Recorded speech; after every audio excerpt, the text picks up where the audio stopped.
भक्तों, कर्म का फल हर मनुष्य को भोगना पड़ता है।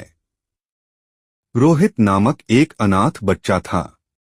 उसके माता पिता बचपन में ही चल बसे थे। उसके ननिहाल और पिता की तरफ से भी कोई नहीं था। उसके न तो कोई आगे था न कोई पीछे। अनाथालय में रहा और पढ़ा। वह पढ़ने में मेधावी था। उसे आर्मी में नौकरी लग गई और वह एक अधिकारी बन गया। अब सेना के साथ ही रहता, कभी भी घर वापस नहीं आता क्योंकि उसका कोई था नहीं। उसने शादी भी नहीं की थी। उसे जितनी सैलरी मिलती थी वह सब बचा लेता था। आर्मी के कैंटीन में खाता था, वहीं पर रहता था, तो उसका खर्चा भी लगभग ना के बराबर था। तो हम कह सकते हैं कि उसने आज तक जितनी सैलरी पाई सब बचा ही लिया था। सूरजमल सेठ और रोहित का पैसा। उसी कैंटीन में सूरजमल नामक एक सेठ आता था जो कैंटीन के सामान का छोटा सप्लायर था। बहुत दिन हो गए दोनों को एक दूसरे को जानते पहचानते। एक दिन सूरजमल ने कहा, रोहित आपके पैसे बैंक में रखे हैं, मुझे व्यापार में लगाने को दे दो, मैं तुम्हें अच्छा मुनाफा दूंगा। रोहित ने मना कर दिया। रोहित ने कहा, मुझे इतनी ज्यादा पैसे की लालच नहीं है। जो सरकार ने दिया है वह मेरे खाते में पड़ा है।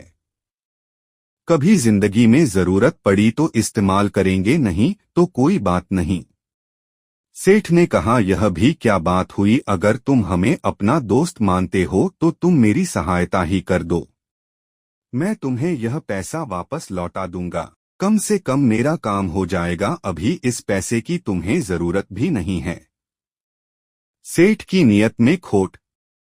बात तो सही कह रहे हो, पर आप पैसा वापस करोगे इसकी क्या गारंटी है? सेठ ने कहा, कसम खाकर कहता हूं धोखा नहीं दूंगा। रोहित ने कहा, सेठ जी, लोग तो पैसे के लिए क्या क्या कर देते हैं, पर कोई नहीं, चलिए मैं आपकी बात को मान लेता हूं, कम से कम आपका तो भला हो जाए। सेठ ने मुस्कुराते हुए धन्यवाद कहा और रोहित को गले लगा लिया। पैसा लेने के बाद सेठ जब भी आता रोहित को बहुत बहुत धन्यवाद देता। सेठ का बिजनेस रोहित के पैसों से बढ़ रहा था। आमदनी दिन दुगनी रात चौगुनी हो रही थी। आमदनी बढ़ने के साथ अब सेठ की नीयत में बेईमानी आ चुकी थी। वह अब पैसा ना लौटाना पड़े उसका बहाना ढूंढता रहता। बॉर्डर पर युद्ध। इसी बीच बॉर्डर पर पड़ोसी देश के साथ युद्ध शुरू हो गया और रोहित को भी जाना पड़ा। जहां युद्ध हो रहा था वो इलाका काफी दुर्गम था। वहां पहुंचने का एकमात्र रास्ता घोड़े से पहुंचने का था। रोहित एक कुशल घुड़सवार था। उसे जो घोड़ी मिली वो बिगड़ैल थी। रोहित के पीठ पर बैठते ही सरपट दौड़ने लगी। रोहित उसे काबू में करने की जितनी कोशिश करता वो अपनी गति और तेज करती जाती। रोहित ने लगाम पूरी ताकत से खींचा। घोड़ी का मुंह कट चुका था, पर पता नहीं आज ये बिगड़ैल घोड़ी कुछ भी सुनने को राजी नहीं थी। घोड़ी दौड़ते दौड़ते दुश्मन के खेमे के सामने जाकर खड़ी हो गई। रोहित दुश्मन की गोलियों का शिकार हो गया। सेठ की खुशी। सेठ बराबर आर्मी कैंट में जाता था। उसे वहां पता चला कि रोहित युद्ध में वीरगति को प्राप्त हुआ। सेठ ने वहां काफी दुख दिखाया और कैंट से बाहर आते ही खुशी से झूम उठा। अब पैसा वापस नहीं करना होगा।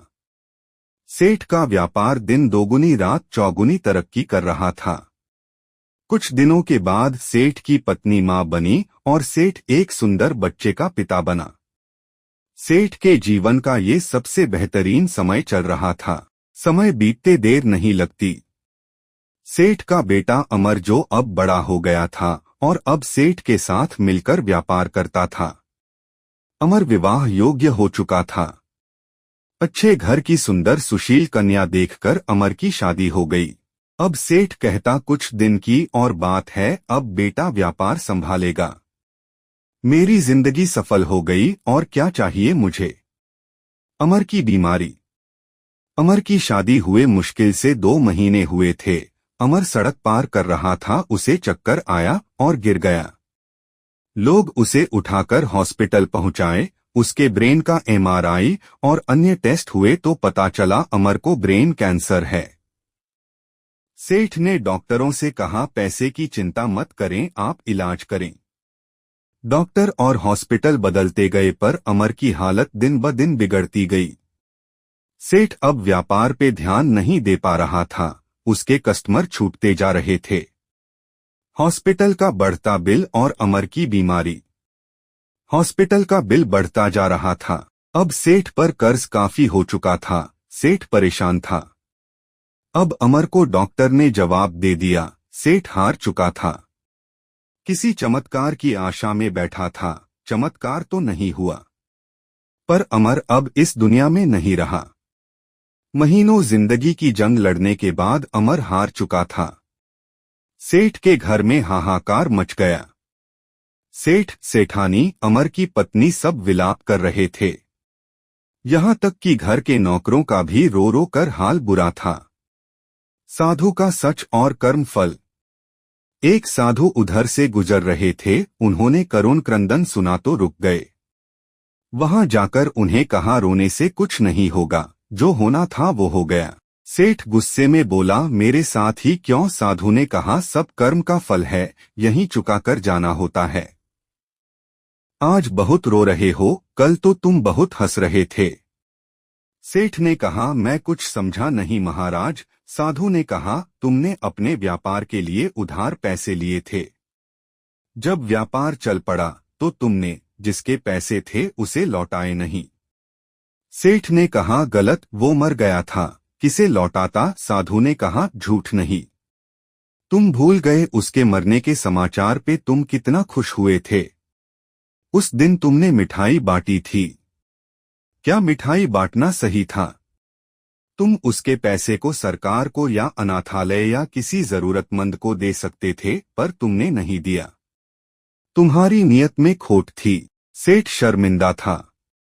आज सेठ वहीं पर खड़ा था जहां पर आज से 20 साल पहले खड़ा था। आज ना तो पैसे थे, न व्यापार और ना ही पुत्र, और ढेर सारा कर्ज था।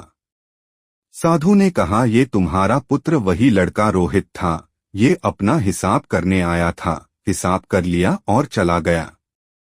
जितना उसने तुम्हें दिया था सूद सहित वापस ले लिया।